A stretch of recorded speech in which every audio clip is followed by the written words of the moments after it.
মানে হোন্ডা দেখেন, টয়োটা কিন্তু মোটরসাইকেল বানায় না, কিন্তু হোন্ডা গাড়িও বানায়, মোটরসাইকেলও বানায়। আবার ইয়ামাহার ব্যাপারটা দেখেন, ইয়ামাহা গাড়ি বানায় না কিন্তু মোটরসাইকেল বানায়, আবার মিউজিক ইনস্ট্রুমেন্ট বানায়। কিন্তু হোন্ডার ব্যাপারটা হচ্ছে এটা বেশিরভাগই মানে হোন্ডা হচ্ছে রাস্তায় চলাফেরা করে এই ধরনের জিনিসপত্রই বেশি বানায়। আর হোন্ডার গাড়ির মধ্যে একটা স্পোর্টি ব্যাপার স্যাপার আছে।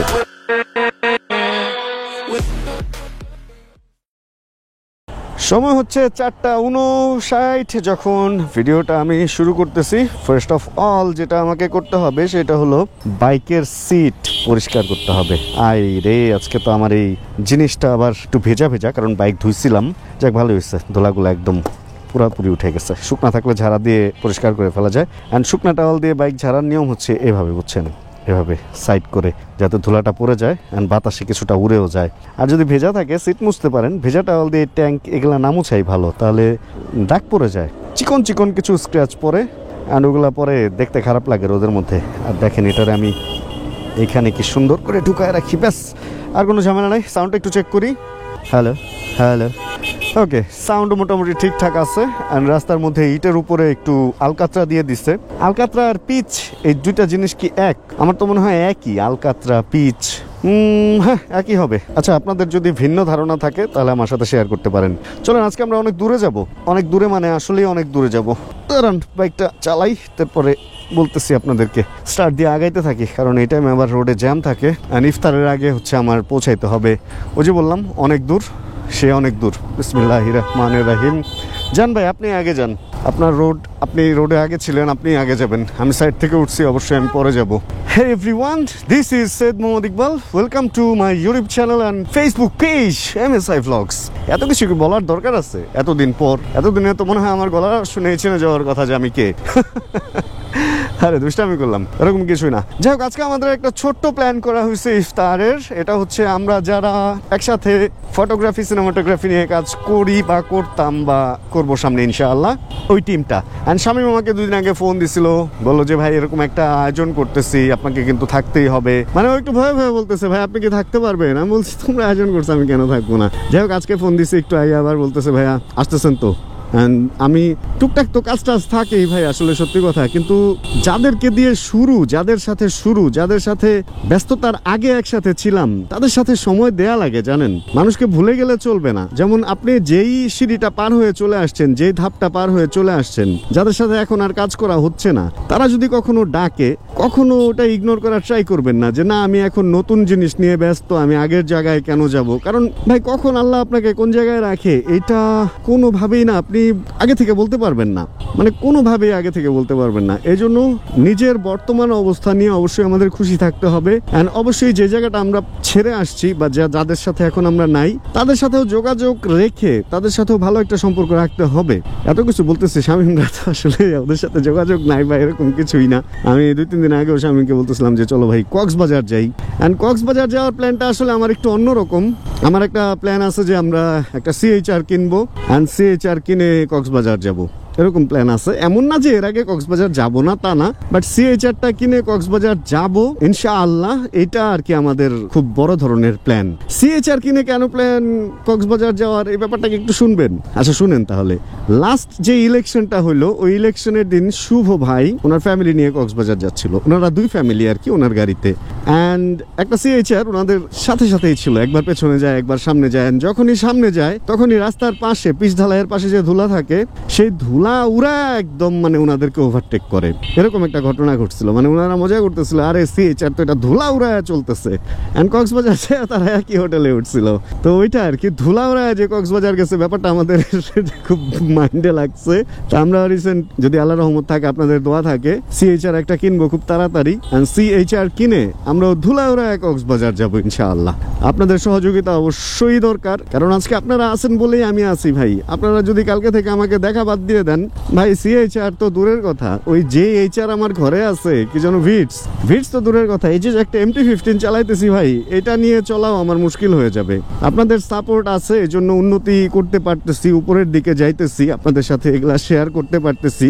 অ্যান্ড একটা কথা বলবো যে আপনারাও চেষ্টা করবেন যে আমার এই স্ট্রাগল দেখে আপনারাও স্ট্রাগল করবেন অ্যান্ড অবশ্যই আমার চেয়েও আরো যাতে এগিয়ে যেতে পারেন, কারণ আমি এমন কিছু কইরা ফেলি নাই ভাই। একটা গাড়ি, একটা বাইক বা দুইটা বাইক, এগুলা ভাই খুব একটা বড় অ্যাচিভমেন্ট না লাইফের। এর চেয়ে অনেক বড় অ্যাচিভমেন্ট আমি লাইফে এর আগেই করে আসছি, ইউটিউব লাইফে আসার আগে।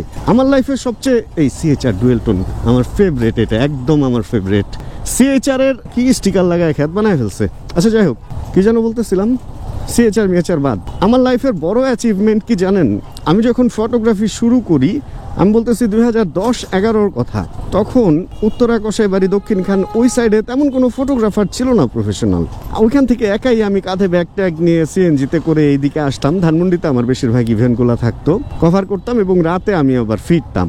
অ্যান্ড আমার সাথে আমার কাজ টাজ যারা দেখছে, যারা আমার সাথে এক হওয়ার চেষ্টা করছে, তাদেরকে আমি কাজ শিখাইছি। অ্যান্ড কাজ শিখায়া মোটামুটি তাদেরকে এমন একটা জায়গায় নিয়ে যেতে পারছি যে তারাও ইনকাম করে তাদের ফ্যামিলিটা এখন চালাইতে পারতেছে, মানে এখনো পর্যন্ত, টিল নাও।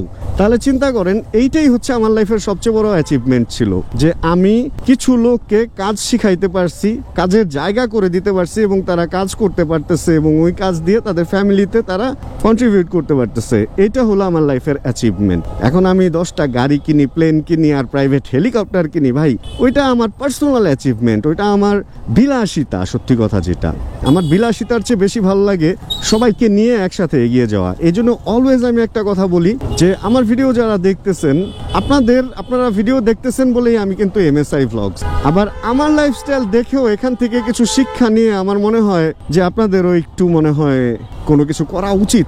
কারণ প্রত্যেকটা মানুষের কাছ থেকে প্রত্যেকটা মানুষের শেখার আছে এবং প্রত্যেকটা মানুষের মধ্যে ভালো এবং খারাপ দুইটা দিক থাকবেই। এজন্য প্রত্যেকটা মানুষের ভালো দিকটা নাও, খারাপ দিকটা বর্জন করো, এই হলো ব্যাপার। আচ্ছা চলেন আমরা এই রোডের থেকে বের হই অ্যান্ড মেইন রোডে উঠি। আশা রাখি মেইন রোড ফাঁকাই পাবো অ্যান্ড সুন্দর টানতে টানতে চলে যেতে পারবো। সময় আছে হাতে ঠিক 1 ঘন্টা অ্যান্ড আমি টার্গেট রাখতেছি যে 30 মিনিটের মধ্যে আমরা জায়গা মতো পৌঁছায় যেতে পারবো। এক এক দেশে হচ্ছে এক একটা গাড়ি অনেক পপুলার। ওই যে আমার পেছনে যেটা ওইটা এক্সিও, সামনে যেটা এটা অ্যালিয়ন, অ্যান্ড এর সামনে যেটা ওইটা জি করোলা, তার সামনে বাম পাশে ওইটা কি এক্সিও নাকি প্রিমিও, এটাও একটা জি করোলা। এক্স করোলা, জি করোলা হচ্ছে জাস্ট করোলার মধ্যে দুইটা গ্রেড, এক্স আর জি। জি হচ্ছে একটু মানে একটু লাক্সারি, একটু সুন্দর আর কি, একটু আরামদায়ক ভেতরে ওইরকম। অ্যান্ড দেখেন এই ডান পাশের যে মাইক্রোবাসটা, এটা হলো নোয়া, অ্যান্ড সামনে এটা হলো এলএক্স এর, এটাও করোলা, এটা 100 মডেল। অ্যান্ড ভাই ওই যে সামনে যদি আরেকটা গাড়ি দেখেন, এই যে এইটাও একটা এক্সিও, মানে এক একটা এক এক সালের গাড়ি এবং এক একটা টয়োটার গাড়ি। বাংলাদেশে ওই যে ওই পারে যদি দেখেন তাও টয়োটা। বাংলাদেশের সবচেয়ে বেশি গাড়ি হচ্ছে টয়োটার। এটার পিছনে কারণ কি জানেন? এটার পিছনে সবচেয়ে বড় কারণ হচ্ছে জাপান থেকে বাংলাদেশে টয়োটা গাড়িগুলা রিকন্ডিশন আসে, ইউজড গাড়িগুলা বাংলাদেশে আসে এবং কম দামে পাওয়া যায়। তারপরে ইউজড যেই ইঞ্জিন অ্যান্ড পার্টস এগুলোও আসে রিকন্ডিশন অ্যান্ড কম দামে এগুলা গাড়িতে লাগায় আবার গাড়িরে নতুন করে ফেলা যায়। এজন্য হচ্ছে বাংলাদেশের টয়োটার গাড়ি এত বেশি। অন্য কোনো দেশের গাড়ি যদি আসতো, মানে অন্য কোনো ব্র্যান্ডের গাড়ি যদি আসতো, তাহলে ওইটাও বাংলাদেশে বেশি হইতো। কারণ আমাদের দেশে ব্র্যান্ড নিউ গাড়ি চালানোর মানুষের সংখ্যা হচ্ছে কম, এই জন্য টয়োটা। এই ভাই এখানে সমস্যা কি? এত লোক এখানে হাইটে আসতেছে কেন? তার মানে এই রোডটায় হচ্ছে কোনো বাস সার্ভিস নাই ওইরকম। আর ওই দিকের এলাকাটা হচ্ছে ব্যস্ততম এলাকা, অফিস আদালত এলাকা, তেজগাঁ এলাকা, অ্যান্ড পেছনের এলাকাটা হচ্ছে আবাসিক এলাকা। মাঝখানে হচ্ছে একটা পুরানি এয়ারপোর্ট, মানে একটা এয়ারপোর্ট আর কি। এই রানওয়ে এলাকাটা পার হওয়ার জন্য কোনো যানবাহন নাই, কারণ এই এলাকায় দেখেন কোনো রিক্সা বা এই ধরনের কোনো কিছু কিন্তু চলে না, বা লেগুনা টেগুনা চলে না। এই জন্য এই এলাকার লোকগুলা ওই পাশ থেকে এসে দেন এদিক দিয়ে হেঁটে দেন ওই পাশের এলাকায় চলে যেতেছে। মানে একটা বিদেশি ভাব আছে কিন্তু এই রোডের মধ্যে, ইউরোপ আমেরিকার মতো ভাব আছে। এলাকায় রিক্সা নাই অথচ মানুষজন চলাফেরা করতেছে। যার গাড়ি আছে সে তো গাড়িতে চলতেছে, যার গাড়ি নাই, পাবলিক ট্রান্সপোর্ট তো নাই, হ্যাঁ নাই যেহেতু, সেহেতু হেঁটেই এতটুকু রাস্তা যাইতে হইতেছে। তাহলে আসলে রিক্সা আছে বলে আমরা রিক্সার উপরে ডিপেন্ড করি বা ডিপেন্ডেবল। যদি রিক্সা না থাকতো তাহলে কিন্তু আমরা ইউরোপ আমেরিকার মতো মনে হয় চলতে পারতাম। এখান থেকে শিক্ষা নেওয়া উচিত যে আসলে রিক্সা ছাড়াও বাংলাদেশ চিন্তা করতে পারবে বা পারে, যে মানুষ সুন্দর হাইটে যেতেছে এবং এরকম রেগুলার যদি হাঁটাহাঁটিটা মানুষ করে তাহলে মানুষ সুস্থও থাকবে। আরে ওর মাথায় একটা গোলাপ ফুল আছে সাদা, কিন্তু ওর মাথায় কোনো হেলমেট নাই। এই সামনে আরেকজন আছে, যাক ফেস না দেখাই, এই সমস্ত ক্ষেত্রে আমি ফেস দেখাই না কারো। এই ওই পাশে তো তুমুল জ্যাম লাগছে, দেখছেন অবস্থা? ইফতারের আগে বিজয় সরণির সিগন্যাল পুরো এই ফ্যালকন টাওয়ার পর্যন্ত চলে আসছে। চলেন আমরা যতটুকু সময় কমের মধ্যে পৌঁছায় যেতে পারি ততটুকুই হচ্ছে ভালো। আর আমাদের এদিকে রোদঘাট মোটামুটি ফাঁকাই আছে দেখা যাইতেছে, বেশ সুন্দর টেনেই চালাইতে পারতেছি। কিন্তু আমি যখন রাস্তার কথা ফাঁকা বলবো তখন রাস্তা কখনো ফাঁকা থাকতেই পারে না। দেখেন না এখানের অবস্থা, একদম পুরা জটলা বেঁধে গেছে। যাক, বাইক থাকার সুবাদে একটু আগায় টাগায় যেতে পারবো, এমনে এমনে এন্ড দেন এমনে। এই জায়গাটা হয়ে গেছে একটা পুলিশের গাড়ি ধরার আখড়া। সিএনজি, প্রাইভেট অ্যান্ড অনেক মোটরসাইকেল, অনেক কিছু মনে হয় এখানে আটকায় রাখা হয়েছে নাকি একটা সার্জেন্ট দাঁড়ানো, সব এখানে আটকানো কেন? এখানে ঘটনাটা কি ঘটছে আমি সত্যি কথা বুঝতেছি না। ওই পাশে বাস স্ট্যান্ড আর এই পাশে এরকম জটলা পুলিশও দাঁড়ানো, কাহিনীটা ঘটতেছে কি এখানে? আচ্ছা, এই কাহিনী দেখতে গেলে আমার কাহিনী উল্টাপাল্টা হয়ে যাবে। চলেন আমরা যতটুকু আগে পারি এদিক থেকে বের হওয়ার ধান্দা করি। কারণ এটা মোটামুটি সবার মাথা গরম, আর বেশিক্ষণ সময় নাই তো, মানে যে যেভাবে পারতেছে ফাঁক ফোকর দিয়ে কে কার আগে যাবে ওই ব্যাপারটা এখন চলতেছে। ও মামা চাপায়েন না, ওই মামা না প্লিজ। এই যে গাড়িটা, এই গাড়িটা নিয়ে একটা কথা শুনেন। ঢাকা শহরে দিনের বেলা ট্রাক চলা নিষেধ। এটা তো ট্রাকই, তাই না? এটা সরকারি বলে কি ঢাকা শহরে দিনের বেলা চলবে কেন? এই কাজগুলো তো রাতে করলেও পারা যায়। এক হলো গন্ধ, দুই হলো এগুলো থেকে ময়লা উঠতেই থাকে, ছিটতেই থাকে। মানে এই জিনিসগুলা কেন দিনে চালাইতে হবে? এগুলো রাতে চালাইতে হয় না। সরকারি জিনিস বইলেই কি এইভাবে দিনের বেলা এইভাবে চলতে পারবে? এটা হইলো কিছু কিছু কিছু জিনিস আসলে আঙ্গুল তুলা দেখানো যায় না যে হ্যাঁ সরকারি জিনিস। কিন্তু ট্রাক যদি চলাচল বন্ধ হয় এটা সবার জন্য হওয়া উচিত। এটা সরকারি ট্রাক বলে এটা দিনের বেলা চলবে, এটা কোনো কথা হইতে পারে না। সারা রাত দিয়ে রাখা হয়েছে ট্রাকের জন্য। বাংলাদেশের সবচেয়ে পপুলার গাড়ি টয়োটা হলেও হোন্ডার গাড়ির একটা বিশেষত্ব আছে। মানে হোন্ডা, দেখেন টয়োটা কিন্তু মোটরসাইকেল বানায় না, কিন্তু হোন্ডা গাড়িও বানায়, মোটরসাইকেলও বানায়। আবার ইয়ামাহার ব্যাপারটা দেখেন, ইয়ামাহা গাড়ি বানায় না কিন্তু মোটরসাইকেল বানায়, আবার মিউজিক ইনস্ট্রুমেন্ট বানায়। কিন্তু হোন্ডার ব্যাপারটা হচ্ছে এটা বেশিরভাগই মানে হোন্ডা হচ্ছে রাস্তায় চলাফেরা করে এই ধরনের জিনিসপত্রই বেশি বানায়। আর হোন্ডার গাড়ির মধ্যে একটা স্পোর্টি ব্যাপার স্যাপার আছে, সেটা স্পোর্টস কার হোক চাই না হোক। যেমন সিভিকগুলা বা এই যে এটা ইনসাইটস, দেখেন না লুকসটা, মানে ভাই দেখলেই ভাল লাগে। মাঝে মধ্যে মনে হয় সিএচআর টিএচআর বাদ দিয়ে ওই বাজেটে হোন্ডার একটা গাড়ি কিনি। আর দামও মোটামুটি কম। সেকেন্ড হ্যান্ড কিনতে গেলে কিন্তু হোন্ডার আবার ওই যে কম, রিসেল ভ্যালু কম, এই জন্য সেকেন্ড হ্যান্ড কিনলে আপনি মোটামুটি ঠকবেন না। মানে ওইটা আবার আপনি থার্ড হ্যান্ড বিক্রি করতে গেলে খুব একটা লস হবে না। কিন্তু নতুন থেকে সেকেন্ড হ্যান্ড পর্যন্ত অনেক টাকা লস হয়ে যায়। আপনারা কমেন্ট করেন তো আসলে সিএইচআর নাকি হোন্ডার কোনো গাড়ি? আমার হোন্ডা খুব টানে রে ভাই, আমার হোন্ডা খুব টানে। আমি 1 মাসের জন্য হইলেও একটা হোন্ডার কোনো গাড়ি কিনবো, আর আমি 1 মাসের জন্য হইলেও মাজদার একটা কোনো গাড়িও কিনবো। মাজদা হোন্ডা দুটাই আমার মানে পছন্দের ব্র্যান্ড। আর লুকসটা দেখেন না ভাই, লুকসটা সেই। ও আরে ভাই, আজকে সব সুন্দর সুন্দর গাড়ি চোখে পড়তেছে। বক্সির এই মডেলটা দেখেন না, ঢাকা মেট্রো আরে 12 সিরিয়ালের, পেছনের গ্লাসটা এত ক্লাসি লাগতেছে। আরে পুরা ওয়াও তো, সেই ভাই ভাল লাগে গেছে গাড়িটা দেখা। পুরা গ্যাংস্টার একটা ব্যাপার স্যাপার আছে। ধরেন 5-8টা ছেলে গাড়ি থামায় যদি নামে, ওরে ভাই পুরা অন্যরকম ব্যাপার স্যাপার। আর একটা গাড়ি হচ্ছে মার্সিডিজ ভাই, ওদের চাকাগুলা যে ওয়াইড থাকে, ML250 CDI। ও সিডিআই গাড়ি এটা, এখনো পর্যন্ত এফআই হইতে পারে না। সিডিআই দিয়ে চলে এখনো পর্যন্ত। ওই যে কি যেন থাকে এফআই বাইকে, ইসিইউ নাই এই বাইকে, 4ম্যাটিক। মজা করলাম, এমন কিছুই না। মার্সিডিজের একটা এর আগে গাড়িকে আমি বলছিলাম ক্যাপসুলের মতো। আসলে লিফট যদি ক্যাপসুল হইতে পারে, ক্যাপসুলের মতো হয়ে ক্যাপসুল লিফট নাম হইতে পারে। একটা মার্সিডিজের গাড়ি ওটা যদি রাউন্ড শেপ ক্যাপসুলের মতো দেখা যায়, তাহলে আমি যদি ওটাকে ক্যাপসুলের মতো দেখা যায় বলি, এখানে দোষ কোন জায়গায়? মার্সিডিজ বলে কি এটা নিয়ে কিছু বলা যাবে না ভাই? তবে আমি মার্সিডিজের গাড়ি কেনার স্বপ্ন দেখি না, কারণ আমার এত টাকা পয়সা জীবনে হবে বলে আমার মনে হয় না। আল্লাহ আল্লাহ, চলেন আগায় আগায় আগায়। অনেক কথাবার্তা হইলো। রাস্তা মোটামুটি আগের চেয়ে অনেকটাই ফাঁকা হয়ে গেছে, আর ভালোই চালাইতে পারতেছি, ওভাবে পা নামাইতে হইতেছে না কোনো জায়গায়। সুন্দর রোডঘাট, ভালো লাগতেছে। আর ওয়েদার আজকের ভালো, একদম বসন্তের রিয়েল ফিলটা আছে। একটা গরম ভাব কিন্তু হিউমিডিটি নাই, কোনো ঘাম নাই, আবার বাতাস আছে।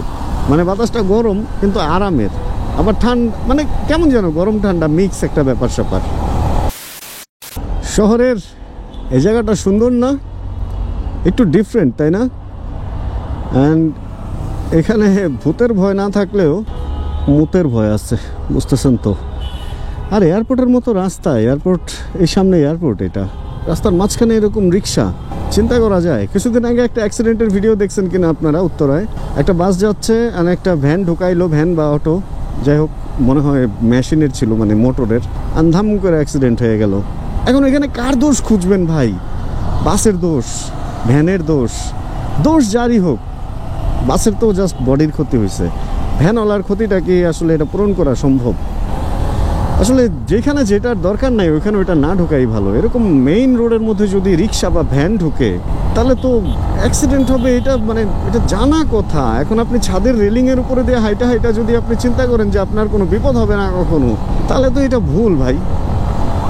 যাক, চলতে চলতে আমরা চলে আসছি কাওলা। কাওলা এখানে একটা ওভারব্রিজ ছিল না আগে, ওটা দেখলে মনে পড়তো, মানে বুঝতাম যে কাওলা, কিন্তু এখন বোঝা যায় না যে কাওলা আসছি, কিরকম রাস্তা হারায় যাওয়ার মতো একটা অবস্থা। আচ্ছা, যেটা কথা সেটা হলো আমার ভিডিও লাস্ট 6 বছরে এই রোডে আমি এত ভিডিও করছি, লাস্ট 6 বছরে ভিডিও টেনে দেখলে কিন্তু আপনারা এলাকার পরিবর্তনটা পুরাই আমার ভিডিওতে দেখতে পারবেন। ভাই আগে কি ছিল এই রাস্তা আর এখন কি হয়ে গেছে, পুরো এয়ারপোর্ট রোডটা চেঞ্জ হয়ে গেছে। এই একটা ভালো জিনিস তো, আমার চ্যানেলে ঢুকে যদি কেউ দেখে লাস্ট 6 বছরের ভিডিও টেনে টেনে মাঝখান থেকে ভাই রোডে অনেক কিছু পার্থক্য পাবে, অনেক কিছু। এই দেখেন আমরা রং করি, রং করতে আমাদের বাধ্য করে এই গাড়ি এখানে থামায় রাখছে ওই রিক্সার চাপের কারণে, আমাদের রং করতেই হয়। যাক, চলে আসছি হচ্ছে কাওলা। চলেন তাহলে আমরা ইফতারটা অ্যাটেন্ড করি। বেশি সময় লাগে নাই, 7 মিনিট লেট হয়েছে, 5:37 বাজে। স্বামীর একটা ফোন দিয়ে ওদের সাথে যোগাযোগ করে দেখা সাক্ষাৎটা করি, তারপরে আসতেছি আবার। আচ্ছা না, ওইখানে গেলে একটা ছোট্ট ফুটেজ দেখাবো আপনাদের।